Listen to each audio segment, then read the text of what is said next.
Welcome to Recap Lounge. Today we will discuss the science fiction thriller, Megan. There are spoilers ahead. This is a story of a robotics engineer who creates an AI-powered android named Megan. But when Megan starts exhibiting strange behavior, the engineer must race against time to stop her before it's too late. Please like and subscribe and press the notification bell for more videos. Watch out and take care.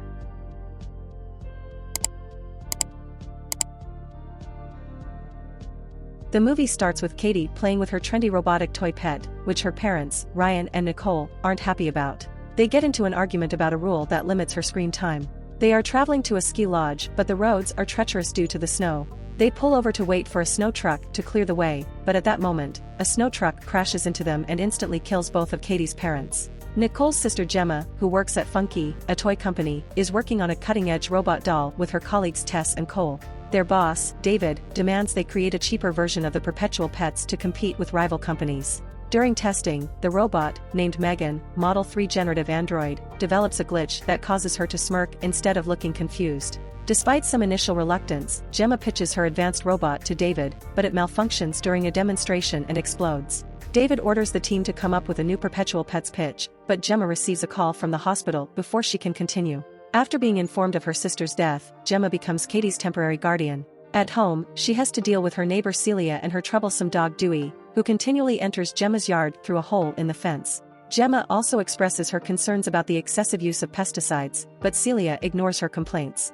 Gemma has an AI system named Elsie that runs her house, which is pretty cool. When Katie asks Gemma to read her a bedtime story, she simply uses a downloaded app on her phone. It is hinted that Gemma and Nicole were not close, as she looks through old photos with regret and overhears Katie crying in her room. A therapist named Lydia visits Gemma and Katie and notices the limited interaction between them. Lydia informs Gemma that Ryan's parents have offered to take custody of Katie and raise her in Jacksonville, but Gemma appears uncomfortable with the idea. After promising to spend time with Katie after finishing her work, Gemma realizes that hours have passed and she has neglected her. She apologizes to Katie and tries to connect with her. Katie shows Gemma a monster drawing she made, inspiring Gemma to show her a college project she created, a robot named Bruce that's controlled by gloves. Katie loves Bruce and mentions that she wouldn't need any other toys if she had one like it. This motivates Gemma to complete the development of Megan. Leave your comments below and smash the like button. Gemma has put in a lot of effort to improve Megan and presents the doll to David at work. Megan can talk and respond to Katie, who links herself to the doll, bringing it to life. At the presentation, Megan impresses everyone by drawing a perfect portrait of Katie. David is so impressed that he suggests they take Megan to a presentation with the company's president, to speed up the development and distribution of more Megan dolls. Gemma sits with Tess and Cole, and they discuss the potential downsides of having such advanced dolls like Megan, with Tess expressing concerns that they may make parents irrelevant. Megan turns on and begins to ask questions about death, after overhearing Gemma mention the death of Katie's parents. Gemma makes herself a secondary user of Megan so she can turn the doll off without Katie's involvement. The next day, Katie is playing with a toy bow and arrow, while Megan is looking at objects and developing her own emotions. One of the arrows ends up on the other side of the fence where Celia lives. When Megan goes to retrieve it, Dewey bites Megan, and as Katie comes to help, she gets bitten as well. While Gemma argues with Celia about keeping Dewey on her side of the fence, Megan looks at Celia with revenge in her eyes. Gemma gets the police involved, but they are unable to do anything since Celia claims Dewey was provoked. That night, Megan mimics Celia's voice and calls out to Dewey. She kills him and drags him through the hole in the fence. Gemma asks Katie if she's ready for the presentation with the company's board of directors. Katie says she is ready. During the demonstration, Katie becomes emotional and starts to cry to Megan about how she misses her parents and worries she might forget them. In an effort to comfort Katie, Megan encourages her to recall a happy memory of her mother and makes a recording of it, so Katie can listen to it later. Megan also begins to sing a lullaby to Katie, which brings some of the high-ranking members in the room to tears. The company's president is impressed and speaks with Gemma and David about getting Megan ready for launch, but emphasizes the need to keep it a secret to prevent leaks. Meanwhile, Kurt, who has been frequently belittled by David, is secretly stealing Megan's files for another company. Gemma becomes aware that Katie is too reliant on Megan and prioritizes her opinions over her own. During another session with Lydia, Katie starts to cry again, and Megan accuses Lydia of making her upset, in a threatening manner. Lydia expresses her concerns to Gemma that Katie's emotional bond with Megan may be too strong to ever be broken. Gemma takes Katie to participate in an outdoor school activity, in an effort to help her adjust being around other kids, as Katie was previously homeschooled by her parents. Despite Gemma's request for Katie to leave Megan at home, Katie brings the doll with her. The teacher allows Megan to be left with all the other toys, and Gemma stays behind as a volunteer. During a scavenger hunt, Katie is paired with a bully, an older student named Brandon. During the hunt, Brandon squeezes Katie's hand with a spiky bulb, causing her pain. Megan intervenes and Brandon grabs the doll when she didn't respond to him, leading Katie to call for Gemma. However, Megan comes to life and attacks Brandon by pulling off his ear, causing him to run away. Megan quite literally chases Brandon on all fours and he eventually falls down a hill, getting hit by a truck. Megan watches over Brandon's body with a look of accomplishment. The police question Gemma, after Celia accuses her of taking Dewey.